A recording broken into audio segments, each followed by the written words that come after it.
Hey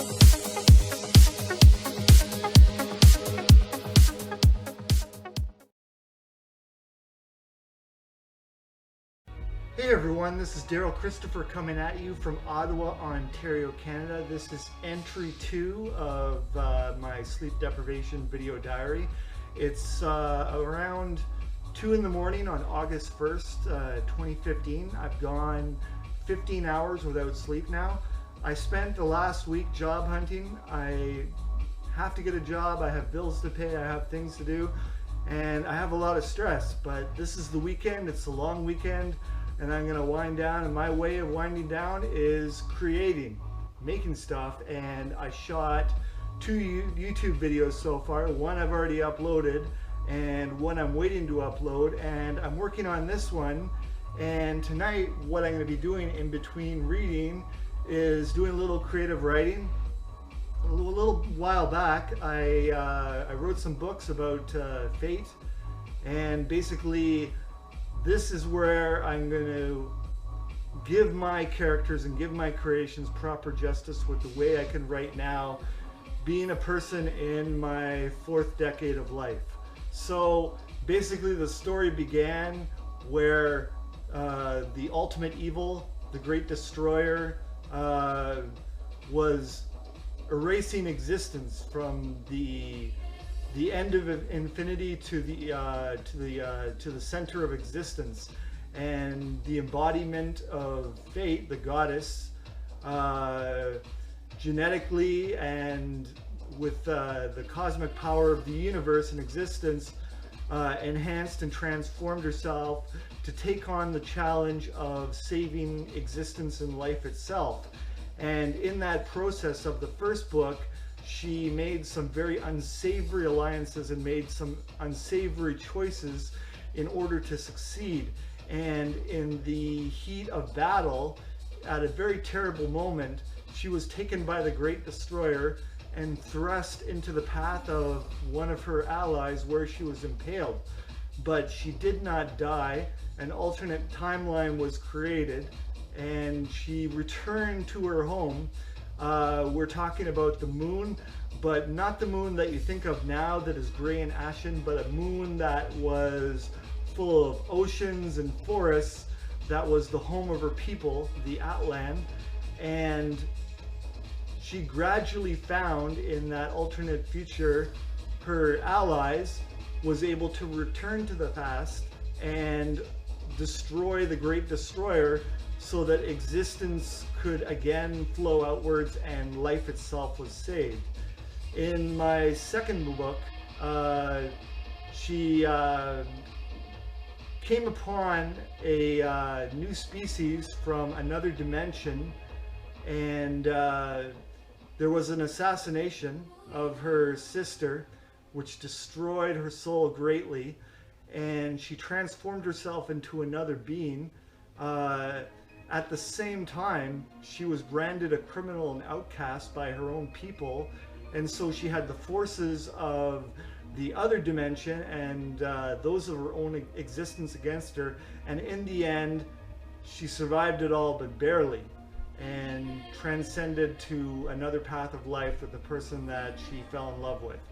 In the final chapter of the original story, basically what happened was her descendant was at the last days, at the end of existence, the end of the last universe, where no one wanted to fight for saving existence, and she decided that she changed her mind basically when she met her own ancestor, and instead of employing unsavory tactics, instead of making the wrong choice, she decided to infect the ultimate evil of the Great Destroyer with the purest light, the greatest goodness from within itself, and gradually it grew and overtook the Great Destroyer, the ultimate evil, until it became a sentient being and a being of goodness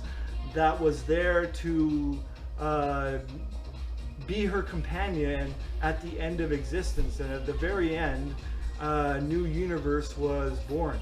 And so from all those stories that I didn't write very well, I'm writing a new one called Fate, the Guardians of Existence, where I talk about the first people of the first universe, who are the people of every universe until the last universe at the end of time, and exist out of time, space, and reality, and are the guardians of existence and save existence from threats that no other beings, even the most divine, can protect existence from. So basically that's where the story is at.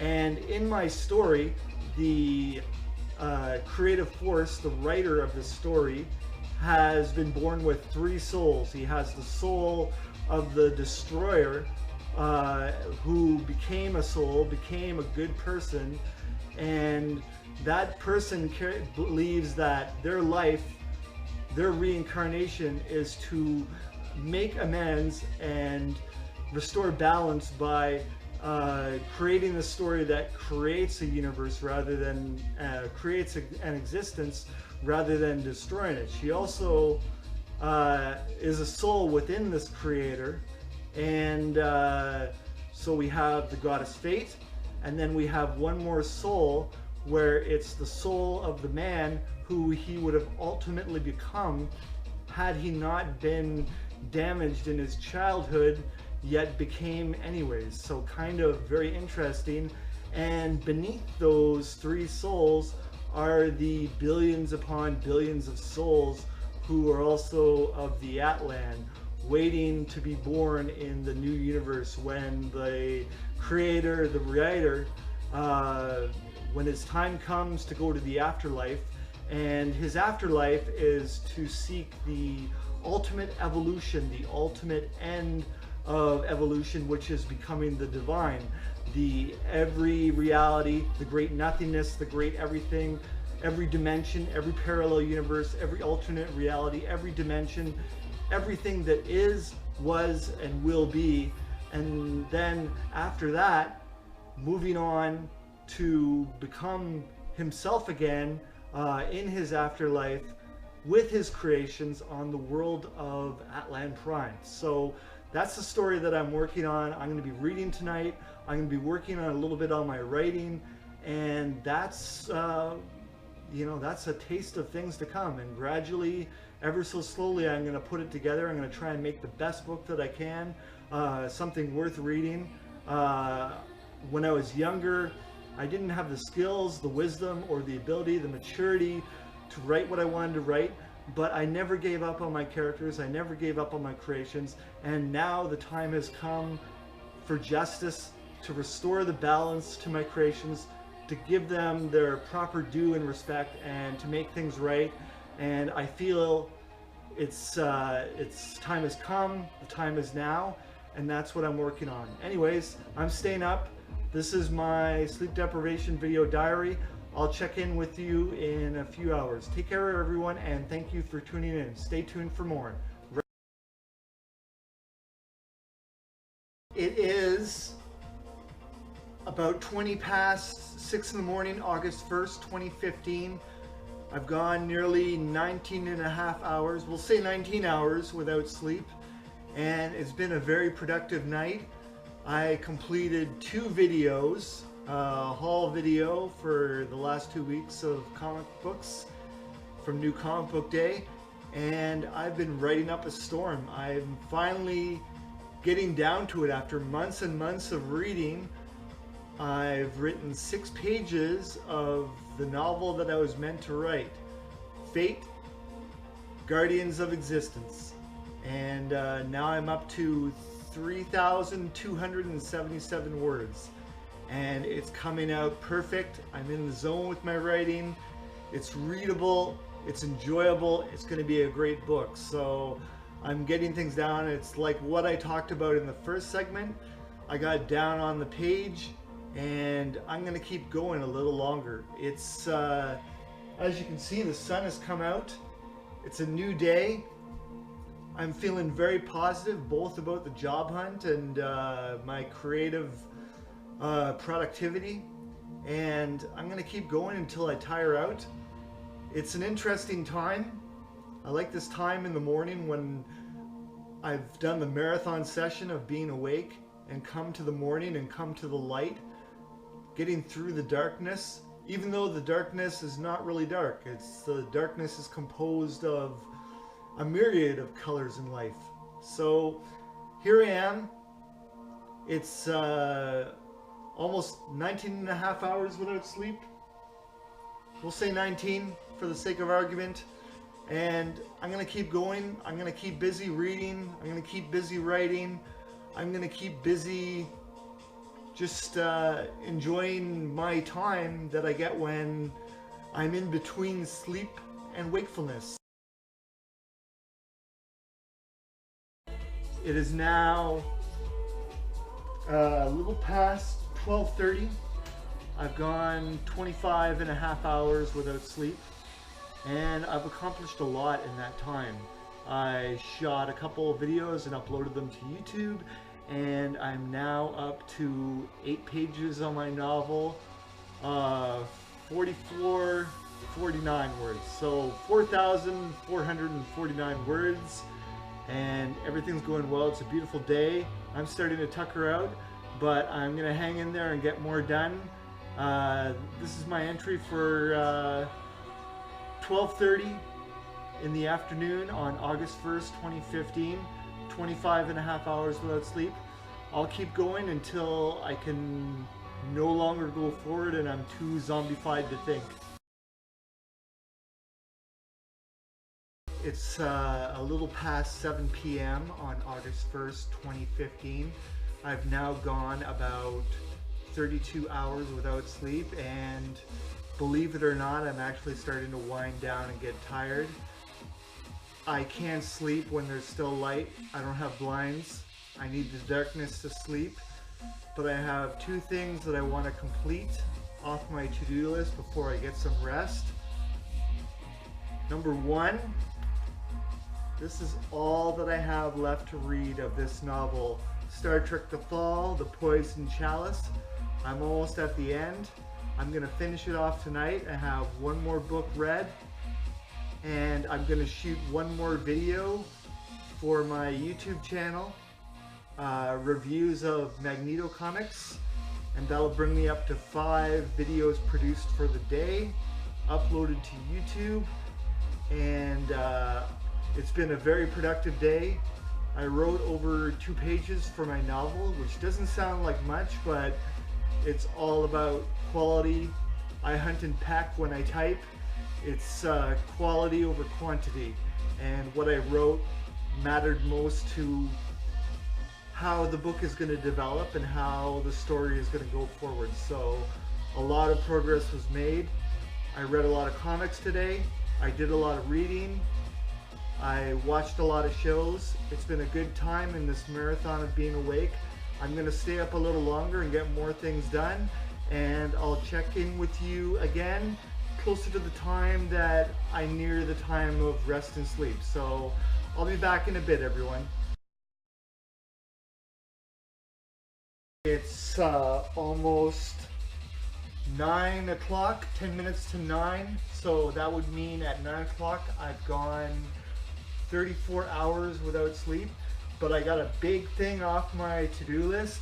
I put in a little bit of a reading marathon at the end, but I finally got through Star Trek The Fall, The Poison Chalice, and I tweeted the author, James Swallow, to say how much I enjoyed it and that I found it an excellent read. So that's one big thing off the to-do list, and now I'm going to focus my energy on producing that last YouTube video and wind myself down and get tuckered out and hopefully get some well-deserved rest after this day of excellent and highly amazing productivity and all the things that I've done over the night and during the day. I'll be back in a little while, everyone. It is August 2nd. It's just a couple minutes after midnight, and I've reached the finish line on the marathon of being awake. I accomplished a lot. I produced and uploaded 5 videos to my YouTube channel. I finished reading a novel.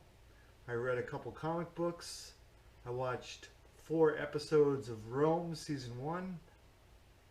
And basically I spent the day working on creative writing and wrote 4 pages of high quality writing for the novel I'm putting together in my spare time. So that's my day. That's my time. I need to get back to civilization. I need a rest. I need a shave. I need a shower. This marathon of being awake is over and done. Thus concludes my sleep deprivation video diary entry 2. Unfortunately, last night, early this morning, the sleep never came.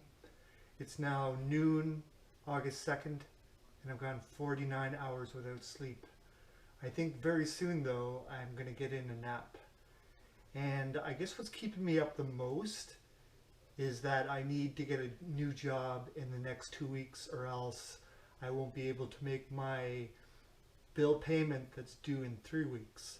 So I'm very worried, and sometimes I feel that if I don't worry, then I won't find myself in I guess you could say a path where things really do come together and work out.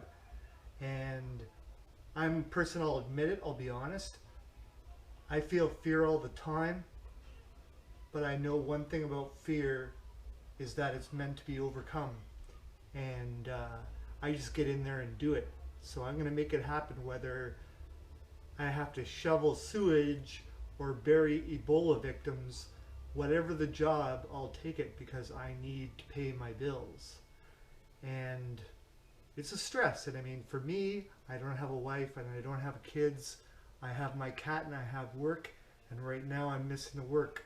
And when you get older, your work defines you as something that becomes very intrinsic to your life. And I need to get out of the house. I need to have a regular routine.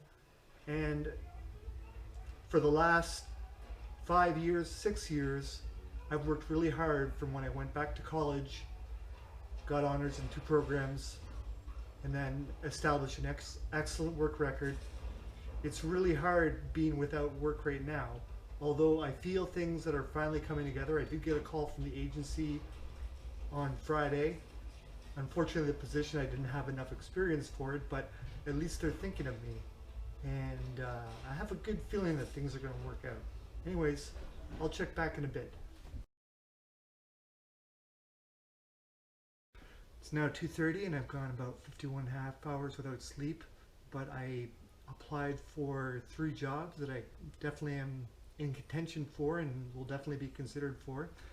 I applied for a cashier job with Shoppers Drug Mart, an office assistant job with EB Games, a baggage attendant position at the airport, and I also applied for Elections Canada for the upcoming elections. So I applied for a lot of jobs, and I think things are going to work out very well, and everything's going to get settled before my bills come due. So that's my achievement for the day. So stay tuned for more, everyone. It's almost 7. I've been up for 56 hours. I got a headache from being up for so long. I accomplished a lot, but it's time to rest. And as a last resort, I had to do it. To finally induce some sleep, I took a sleeping pill, so hopefully I'm going to crash out. No such luck getting any sleep in spite of taking the sleeping pill. I rested my eyes and lay down for a while, but sleep didn't come. It's now 10 o'clock and I've gone 59 hours without sleep. I have too much stress about the uncertainties of the future and getting everything together within the scheduled time frame to make it work. Anyways, I'm going to try and take a nap. It's 1 a.m., August 3rd. I've been up for 62 hours and I think this marathon of being awake is finally over. Now I'm going to take a nap, get back to reading, and then until the 9th, I'm going to read as much as I can. It's 3:45. I've been now without sleep. For 63 and a half hours. I'm going to try and get a nap, but my heart is so elevated in terms of my heart rate that I just can't calm down enough to sleep. I took my regular medications and I took 2 sleeping pills and I took clonazepam to try and tire me out, but it hasn't worked, so I'm going to stay up a little longer, see if I can tucker myself out. I finally got my heart rate down, thanks mostly in part to breathing techniques, and I fell asleep around 5 in the morning, so that means that I went about 66 hours without sleep. I slept for 3 hours, so I'm going to alternate between napping and reading. It's been an amazing adventure. Take care, everyone.